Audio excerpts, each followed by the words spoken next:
اللہ کی تقسیم پر اوروں کو ملے ہیں مال و زر، ہم کو ملی تعلیم پر۔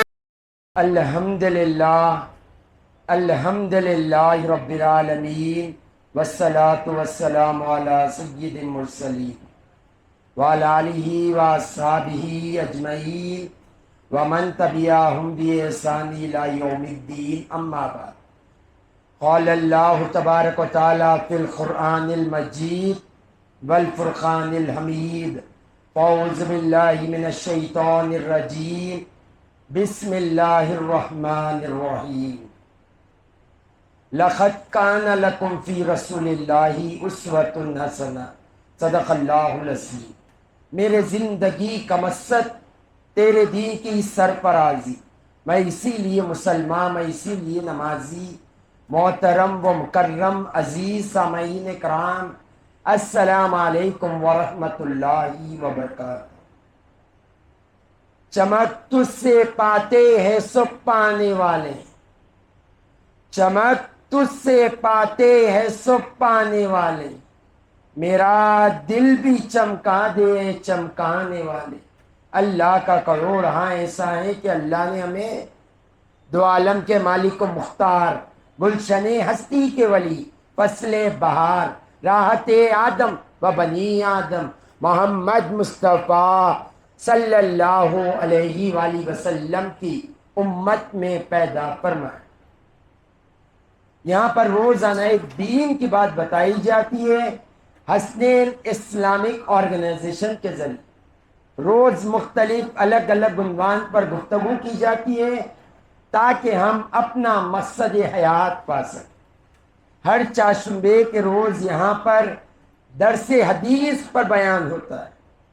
حضور پاک صلی اللہ علیہ وآلہ وسلم کا ہر قول ہمارے لیے نجات کا ذریعہ۔ حضور پاک صلی اللہ علیہ وسلم کا قول بیان کرنا، اس کی حکمت یہ ہے کہ ہم اس قول کو سنیں اور اسے عملی جامہ پہنائیں اور اللہ کی بارگاہ میں ہم محبوب ہو جائیں۔ حضور پاک صلی اللہ علیہ وآلہ وسلم کو یہ مقام و مرتبہ حاصل ہے جو حضور کے قول پر عمل کر لیتا ہے، یعنی حضور کی بات پر عمل کرتا ہے، یا حضور کے حرکات یعنی کام پر عمل کرتا ہے، تو اللہ تعالیٰ نے حضور کو یہ شان عطا فرمائی، کام طریقہ مصطفیٰ پر ہوگا مگر آپ اللہ کی بارگاہ میں مقبول ہو جائیں۔ قُلْ إِن كُنتُمْ تُحِبُّونَ اللَّهَ فَاتَّبِعُونِي يُحْبِبْكُمُ اللَّهُ۔ تم حضور کو اپنا آئیڈیل بنا، تمہارا اوڑھنا بچھونا حضور کا اوڑھنا بچھونا ہو جائے، تمہاری زندگی سراپا نمونہ حیات مصطفیٰ ہو جائے، تو اللہ فرماتا ہے میں تمہیں اپنا محبوب بنا لوں۔ اسی کے پیش نظر درس حدیث کا یہاں بیان ہوتا ہے۔ آج مسلم شریف کی حدیث بیان کی جائے گی جس میں مصطفیٰ جان رحمت نے ارشاد فرمایا، جب بندہ مومن کا انتقال ہو جاتا ہے تو اس کا نام اعمال رک جاتا ہے۔ جب بندہ مومن اس دنیا سے پردہ کر جاتا ہے، انتقال کر جاتا ہے، اس کا نام اعمال روک دیا جاتا ہے سوائے تین چیز کے۔ پہلا، حضور پاک صلی اللہ علیہ وآلہ وسلم نے ارشاد فرمایا جو صدقہ جاریہ ہو، پہلا کام وہ جس سے عمل جاری رہے گا وہ صدقہ جاریہ ہو۔ دوسرا، علم سیکھنا، دوسروں کو سکھانا۔ تیسرا، صالحین اولاد دنیا میں چھوڑ کر جانا۔ یہ تین عمل ایسے ہیں بندہ دنیا سے انتقال کر بھی جائیں اس کا ثواب بندہ مومن کو ملتے رہتا ہے۔ اس کی تفسیر سے بات کریں گے، اس کی تمام شرح بیان کریں۔ آج مصطفیٰ کے پہلے قول پر بیان کیا جائے گا۔ حضور نے فرمایا جب آپ انتقال کر جاتے ہو تو آپ کے نام اعمال بند کر دیا جاتا، آپ کچھ کر نہیں سکتے، آپ نام اعمال میں نیکیاں نہیں لکھ دیں، مگر پہلا کام ایسا ہے جو صدقہ جاریہ کہا جاتا۔ تم ایسا کام کر جاؤ جس کا ثواب تمہیں ملے۔ کیا ہے صدقہ جاریہ؟ ایک مسجد بنا دینا، مسجد میں بول لگا دینا، یا آپ نہیں تو آپ جانتے ہیں دکھ کالے کا موقع ہے، عام ہو گیا ہے کہ ہم ٹھنڈے پانی کے کولر روڈ پر رکھ دیں اور اس کی نیت یہ ہو کہ اس کا ثواب ہمارے مرحومین کو ملے۔ اس کی فضیلت آپ کو معلوم ہے کیا ہے؟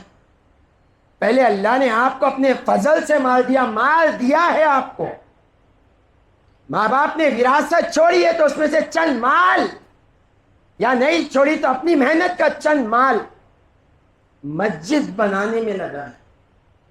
مسجد کی فضیلت یہ ہے کہ جو بندہ مسجد میں داخل ہوتا ہے اس کے نام اعمال میں نیکیاں لکھی جاتی ہے، اور جتنے مسجد میں داخل ہونے والے جتنوں کو نیک اعمال ملیں گے، جتنے نیکیاں ملیں گے، نماز کے، ذکر کے، اعتکاف کے جتنے نیکیاں ملیں گے، اتنے نیکیوں کا ثواب آپ کے والدین کو بھی ملے۔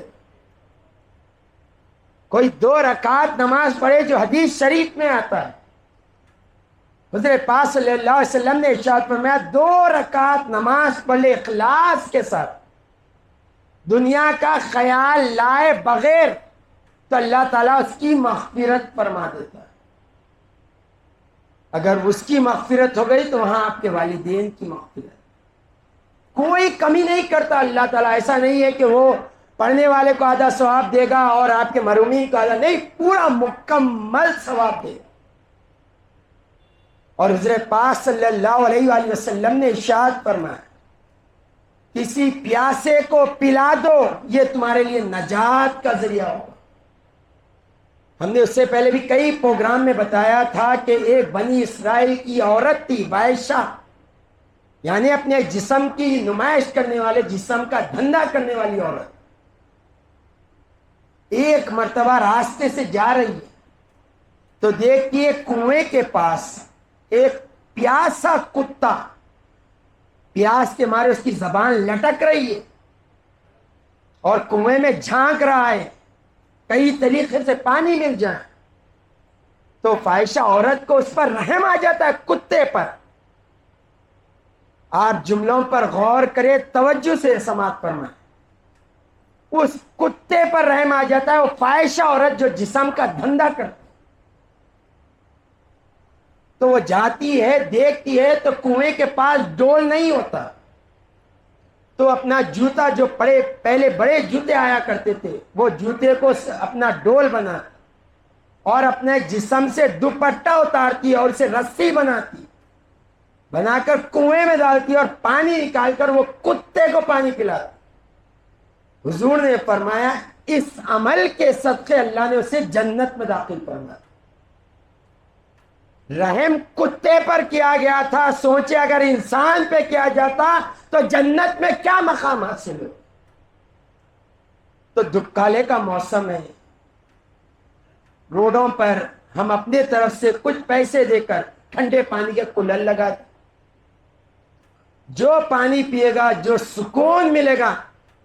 آپ جانتے جب کوئی دھوپ میں سے آ کر بیٹھ کر پانی پیتے ہیں تو کتنا سکون محسوس ہوتا ہے، وہ سکون اللہ آپ کے دل کو عطا فرمائے، اور دنیا کی سب سے بڑی نعمت دل کا سکون ہے۔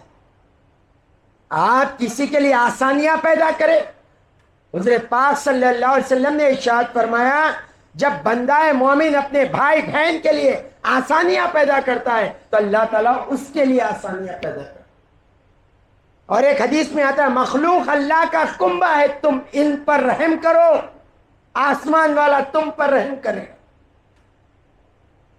تو پتہ یہ چلا کہ ہم اپنے والدین کے لیے بہتر صدقہ جاریہ کریں، اولاد کے انتظار میں نہ رہے۔ اللہ نے پیسے دیا تو آپ خود ایک مسجد بنا دیں، مسجد نہیں ہو سکتا تو مسجد میں ایک چوڑی کے گھونسلے کے اس کی جگہ لے کر دے دے۔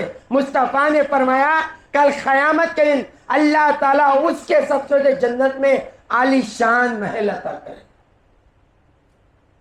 نہیں ہو سک رہا، ایک پتھر لا کر بچھا دے، جو سجدہ کرے گا اللہ سے آپ کو ثواب دے۔